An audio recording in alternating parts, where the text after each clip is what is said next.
সোনারপুর নামে একটি গ্রামে বহু বছর ধরে দুটি রাজনৈতিক দলের মধ্যে বিরোধ চলছিল।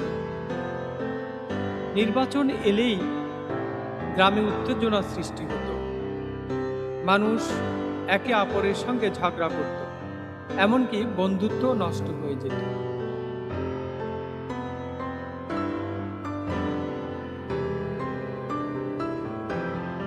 সেই গ্রামেই নাবিল নামে এক তরুণ বাস করত।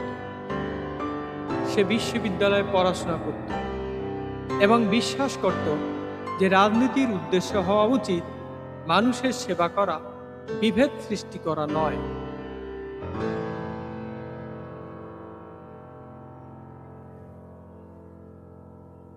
এক বছর ইউনিয়ন পরিষদ নির্বাচন সামনে এলো। প্রার্থীরা ভোট চাওয়া শুরু করলেন।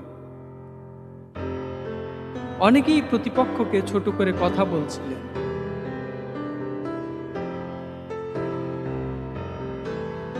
কিন্তু একজন প্রার্থী করিম সাহেব ভিন্ন পথ বেছে নিলেন।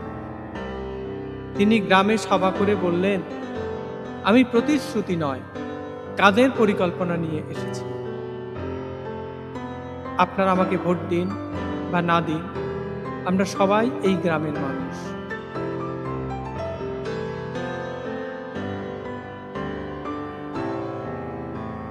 নাবিল করিম সাহেবের এই মনোভাব দেখে মুগ্ধ হল। সে গ্রামের তরুণদের নিয়ে সচেতনতা কার্যক্রম শুরু করল। তারা সবাইকে বুঝাতে লাগলো যে মতের ভিন্নতা থাকতে পারে, কিন্তু শত্রুতা থাকা উচিত নয়।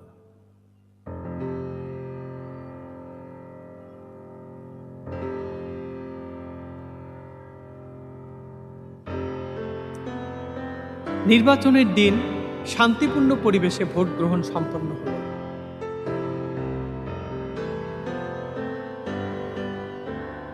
ফলাফল ঘোষণার পর বিজয়ী ও পরাজিত উভয় পক্ষ একে অপরকে অভিনন্দন জানালেন।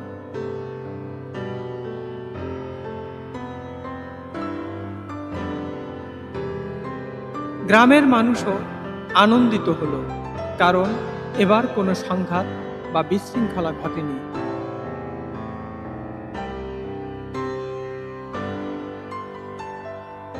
এরপর গ্রামের রাস্তা সংস্কার, স্কুলের উন্নয়ন এবং পরিষ্কার পরিচ্ছন্নতা কার্যক্রম শুরু হয়।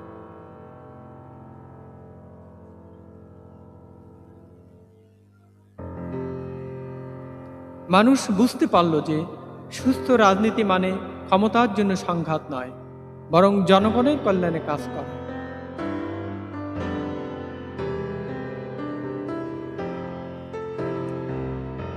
সুস্থ রাজনীতি পারস্পরিক শ্রদ্ধাবোধ, সহনশীলতা ও জনসেবার উপর ভিত্তি করে গড়ে ওঠে।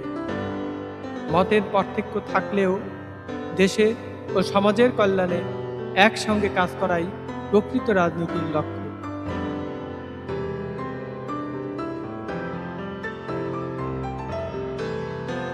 প্রিয় দর্শক, আজকের রাজনীতিতে সুস্থ রাজনীতির মূল লক্ষ্য জনসেবা, সহনশীলতা ও শান্তিপূর্ণ পরিবেশ কতটুকু পূরণ হচ্ছে বলে আপনি মনে করেন?